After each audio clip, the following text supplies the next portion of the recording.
Alright, so if you haven't noticed already, take a look right now. You're gonna wanna go ahead and get comfy because this is not a short video. This is gonna be a full in-depth tutorial for beginners in After Effects. This is...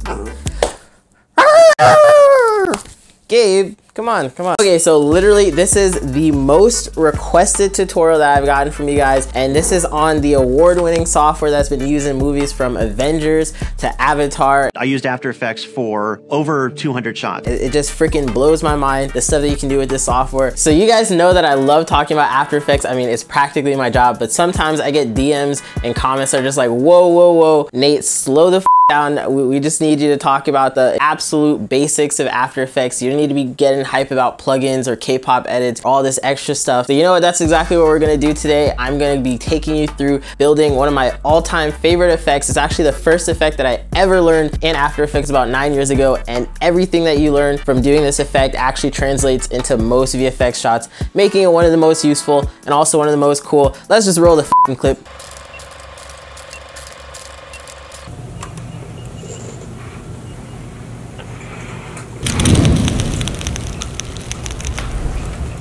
Okay, so without further ado, here it is, After Effects Basics 101. Let's get right into this. I'm excited. I know you are too. Let's go.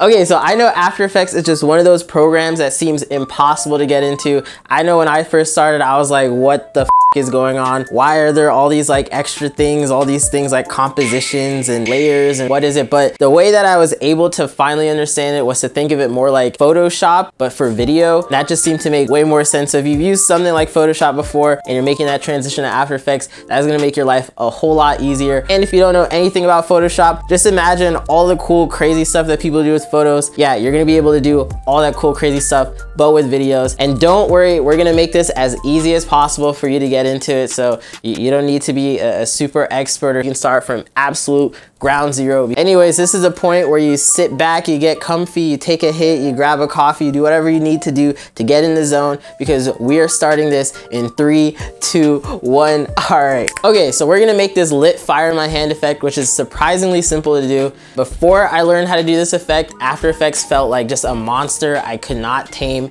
But trust, after you learn these effects, After Effects is gonna feel like you're no, that one's not gonna make the final cut.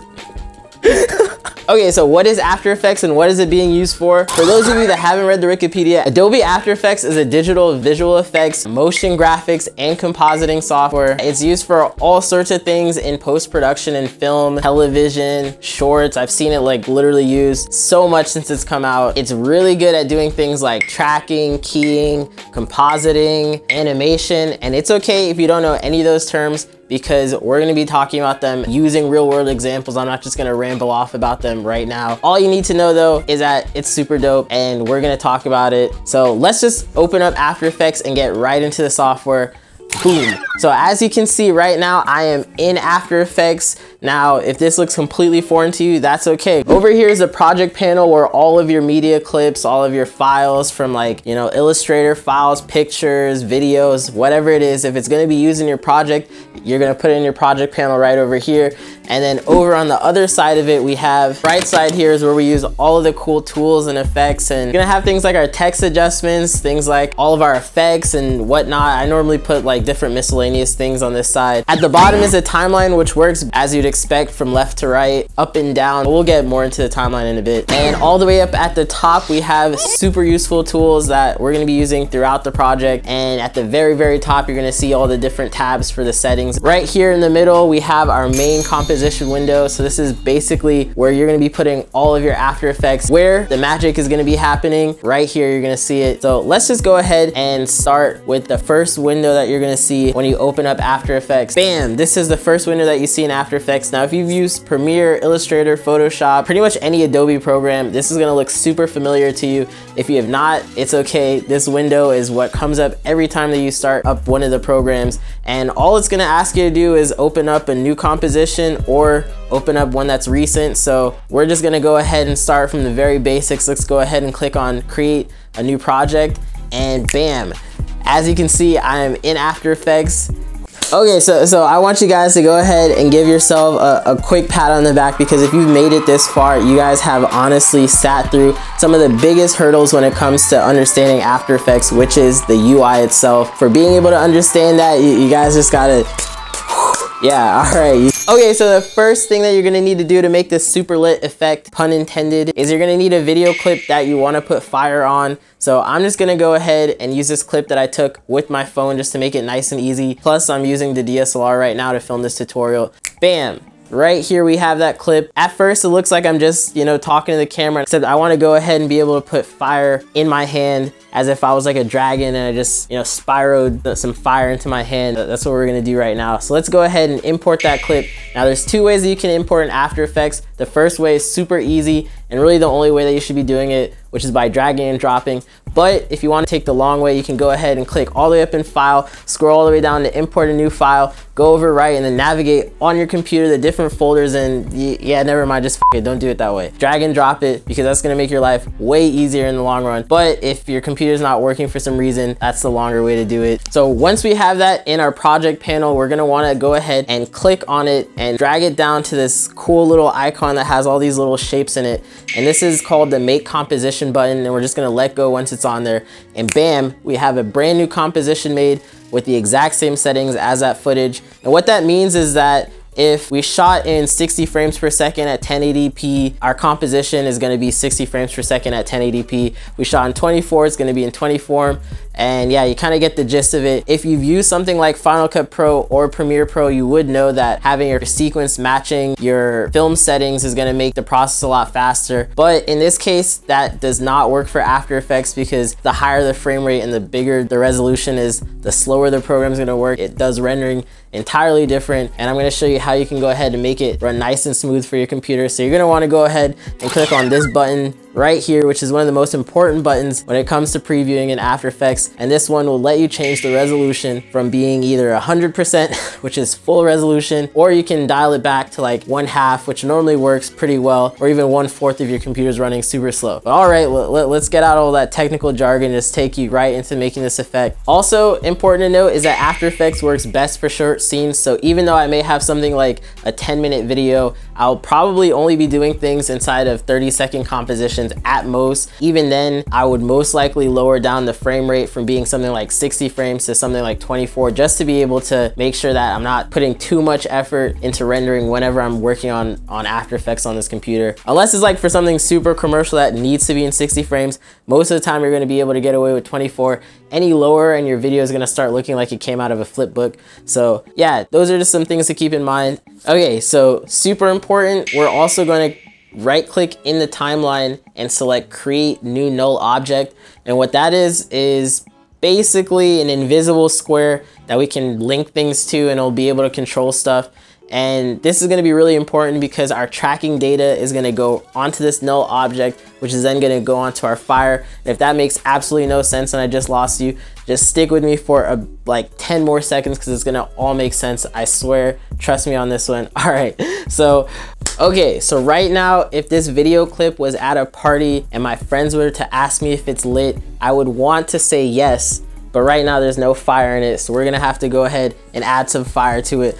So let's go ahead and pull up a fire clip. Now you can use any clip that either you find online or that you are able to procure yourself. Clips that work especially well will be ones that are on a black background, because it's a really easy way to take those out. So I've even been able to just take a video of like fire at a fireplace and just lower down the settings to make it super dark and it's only getting the fire, and that works pretty well. If I don't leave a link, you can Google free fire VFX and you'll probably find a clip of fire burning on a black background, and you can use that. For this one though, I'm gonna be using Video Copilot's Action Essentials. Once you have a clip downloaded, you're gonna wanna import that into After Effects. Next step that we're gonna do, drag down this clip from the project panel into the timeline, and bam, just like that, we have a super dope lit effect. Now I'm just playing, we gotta do a little bit more to it. So now we can have fun with this clip because it's inside of the composition. So if you click and drag anywhere once that layer is selected, you're gonna be able to move it around. Okay, so let's reposition the fire roughly where my hand is so it looks like, you know, it's coming from it. And if your screen just looks like a big black screen with some fire on it, that is completely fine. What you need to do in order to get it to look like this is change the blending mode, which I'm gonna show you how to do that right now. So if you don't see the blending mode setting, what you can do is press the F4 key on your keyboard, and that should toggle between the different settings that you get for your layers. So what we're gonna wanna do is go over to the blending mode and change it from normal into screen. And basically what that does is all this kind of like math stuff that you don't have to worry about with inverting pixels and multiplying them and stuff, but at the very core of it, it'll take out all the blacks, make those transparent, and it'll make whites seem a little bit brighter to the footage below it. So this is gonna work perfectly for something like a fire effect, in which we need all of the black background to be removed, but you still want to keep the fire in there, and you want it to make the rest of the footage look a little bit brighter. Okay, so this effect already looks pretty cool, but it doesn't follow my hand like it would if I was a human torch. So what we're gonna do is we need to track this clip to my hand. Once we have it in a nice like general location, I'm gonna go ahead and click this little eyeball icon, which is gonna toggle its visibility so that it's out of the way while we do all of the tracking.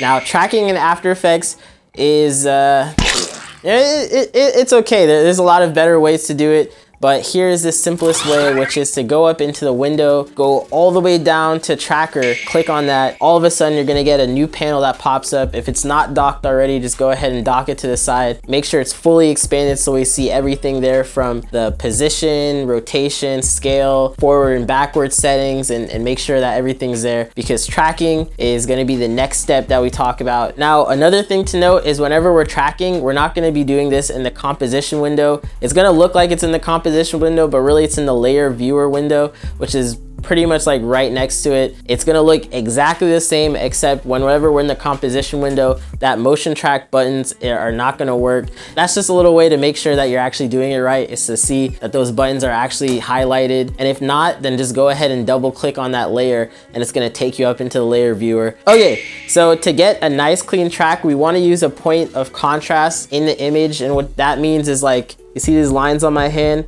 and how this part is white, but this part's like a black line.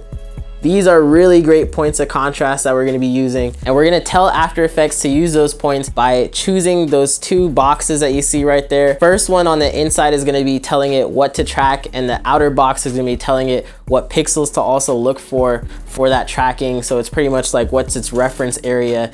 And I'm gonna go ahead and select a little sliver on my hand here, one of those like melanin rings, I don't know what these are, one of these pretty much, and that's gonna be able to work for a track. You don't have something like that, you can go ahead and just like draw a little dot with the Sharpie, or a little X with the Sharpie on your hand, and that'll also work. We're gonna go ahead and click this little right arrow, which is gonna select it to motion track forward in time. So every time my hand moves a little bit, you're gonna see that little tracking dot change its position. If we want it to go in the backwards direction, hit the backwards arrow. The single arrow icon is gonna make it go ahead through the entire sequence until it loses its track, whereas the one right next to it is just gonna go one frame forward or one frame back. This is just really useful if you need to fine tweak the track if it's not working out. All the points inside of it can just click and drag it if it needs to be corrected and if the computer didn't get it. But right now this track is looking pretty good. I only needed a little bit of tweaking to get it just right. Once everything's looking nice and good, I'm gonna go ahead and make sure that the target is set to our first null. I'm gonna go ahead and click apply. Now the position should be the only thing that is selected right now, because I didn't really rotate my hand that much. So we can go ahead and use X and Y position, which is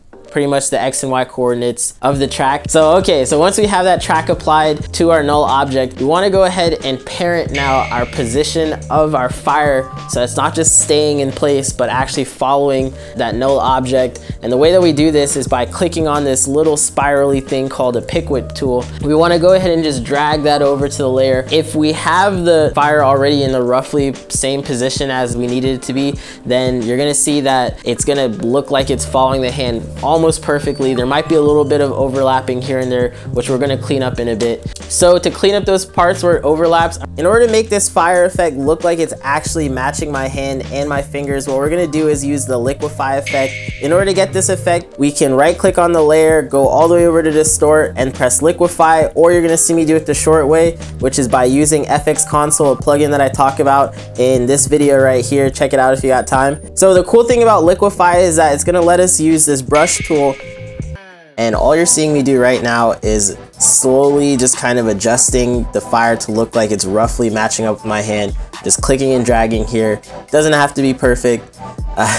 What I'm gonna do once it's in a nice general rough location, I'm gonna click on the stopwatch icon right next to distortion mesh, which is gonna create a keyframe, which is basically a point that holds all of the data for where that distortion is. And as we scrub through the timeline, I'm gonna slowly make adjustments to this distortion mesh, and all of those adjustments are gonna be recorded in time as keyframes. Okay, so right now I'm gonna click and drag on the layer in the timeline and move it forward in time. That way the fire starts only when I open up my hand, and that'll just make the transition part a whole lot easier, so it's just not sitting around and floating in the beginning shots. So this is looking pretty good, but I think I want to add fire to the rest of the fingers, and what we're gonna do is basically the same thing that we did before, but I'm gonna add in slightly different fire effects from the same pack, and I'm gonna go ahead and slowly just make these adjustments to the position, the rotation, and making sure it just slightly looks like it's in the general rough location.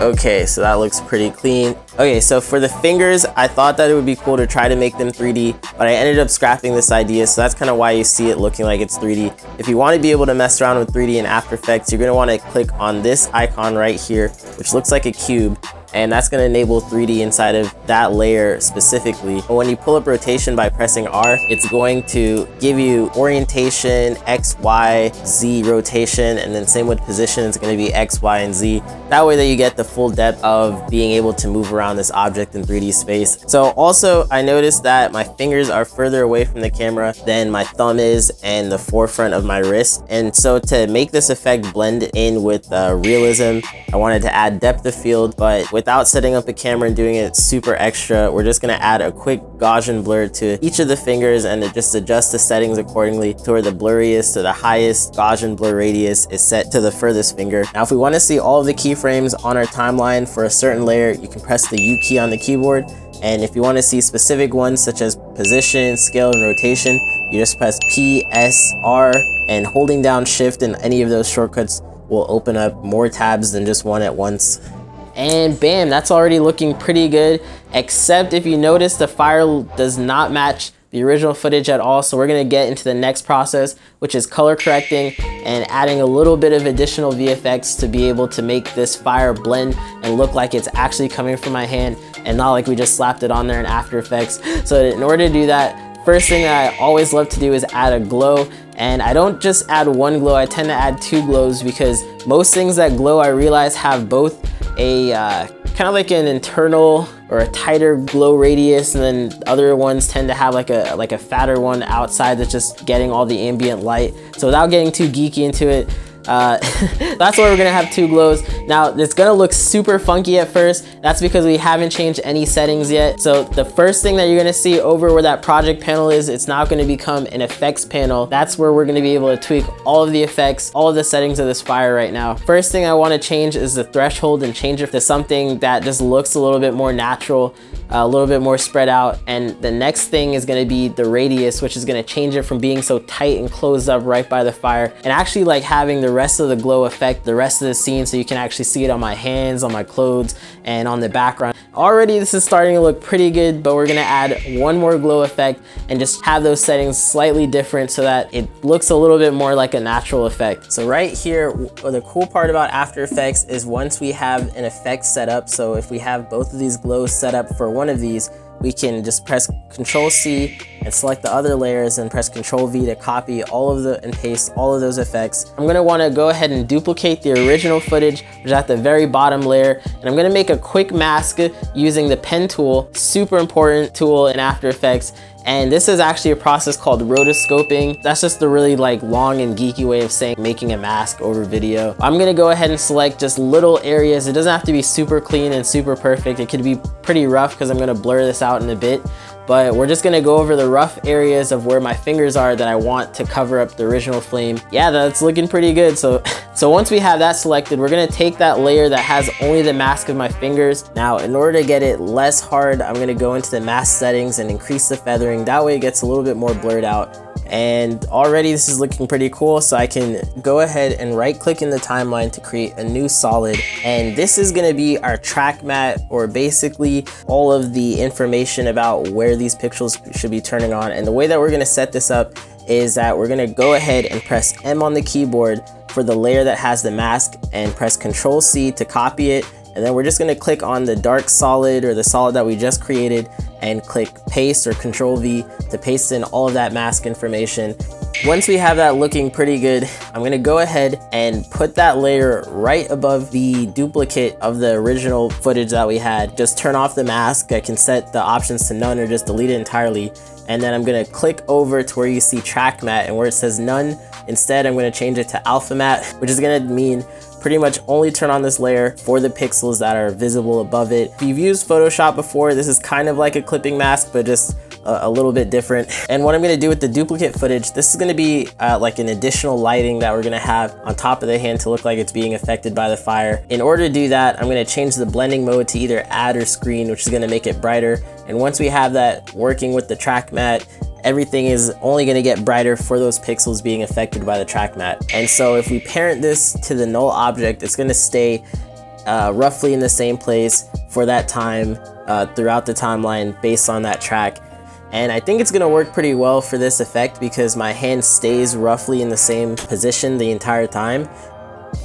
Already this is looking pretty cool, so I can change the time that the track matte is on, so it's not on for the entire duration of the composition, but only on whenever we need it to for this fire effect. I added curves, which is an effect that I talk about in the 10 best effects for After Effects. It's really useful for color correction. Last up, just to put a little bit more finishing touches on it, we have a plugin called Heat Distortion, which is just my all-time favorite from Video Copilot.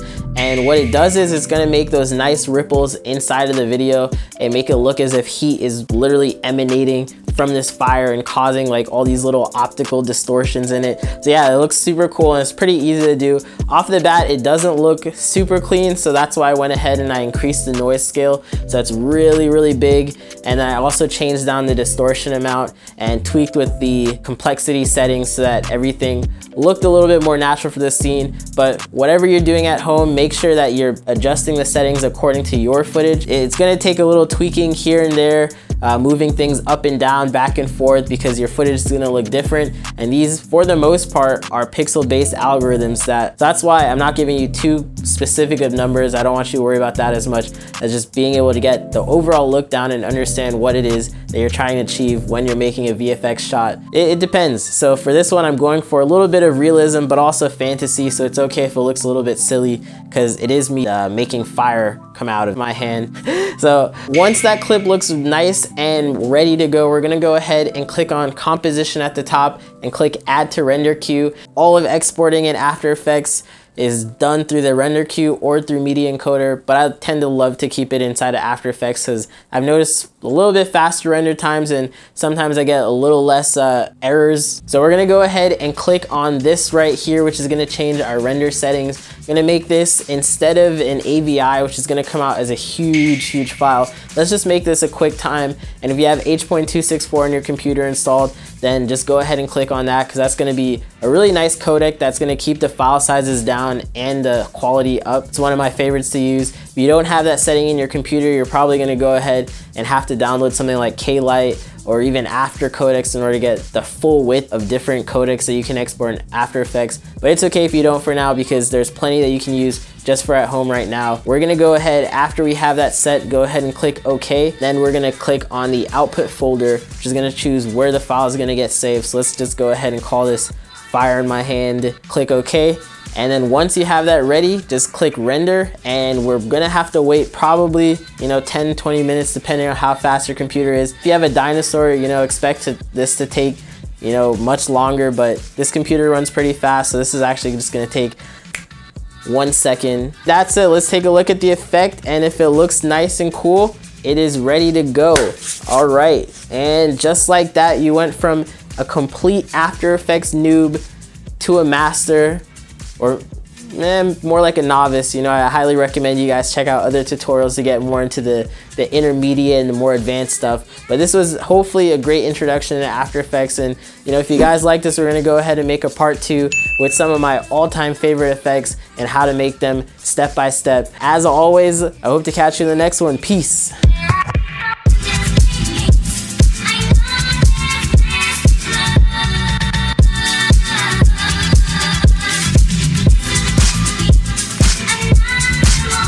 Ooh, I want to know what you guys think. Let me know in the comments down below.